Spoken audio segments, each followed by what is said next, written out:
and KT McFarland, Fox News military analyst, Jonathan Gilliam, a former FBI special agent and Navy SEAL, and also with us, Jonna Winter, who is a FoxNews.com reporter. Guys, good to see you. KT, we've been through this once before.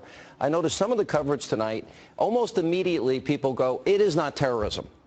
And I'm like, I'm not saying it is. I'm saying we don't know. Why do people, there is this obsession after the last incident where it was terrorism to say it's something that it's not. It infuriates me. And the reporting that says at this point it's not is too early to tell, isn't it? It is way too early to tell. And the people who are making those assumptions and conclusions, what's the takeaway from that? You turn it, oh, well, I guess it's not terrorism. I'm not going to worry about it. That becomes the narrative, even if later it's found out to be untrue.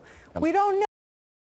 So we should, but let's talk about what we do know. We have American men and women coming back from combat. Many, many tours. Our service chiefs have warned about this for years.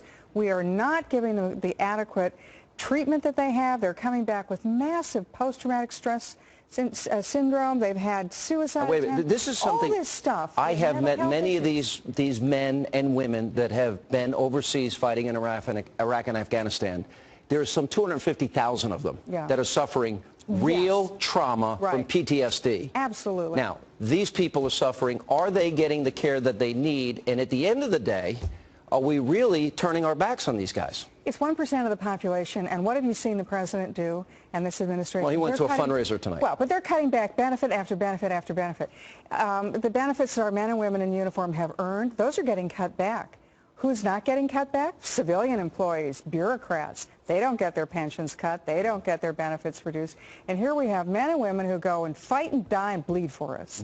And we don't, not only do we not take care of them when they come home, but we're looking at them as now, oh, what's wrong with these people? We're not providing the mental health issues that they have. You know, the number of people who've contemplated suicide, veterans who are coming back, it's something like 50% have in the last year thought about suicide. All right, we're awaiting that news conference at Fort Hood. We are told it should be in about 7 minutes from right now. When that happens, we'll bring it to you live. Jonathan, you know, you think of the special bond. You're a former Navy SEAL. You're a former FBI special agent.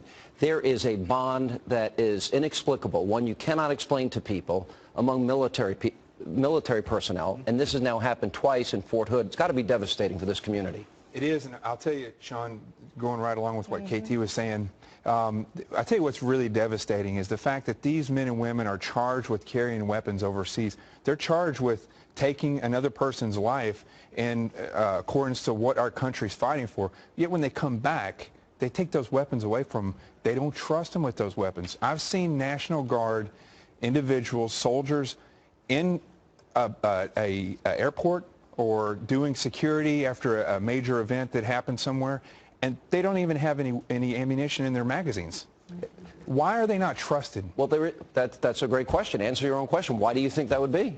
Well, I think it goes to the same nonsense as saying that we know that this is not a terrorist or this is a common shooter, a soldier-on-soldier shooting, when we don't actually know it. I mean, there has to be more common sense. We need to stop acting like amateurs when it comes to how we deal with the military and these bases.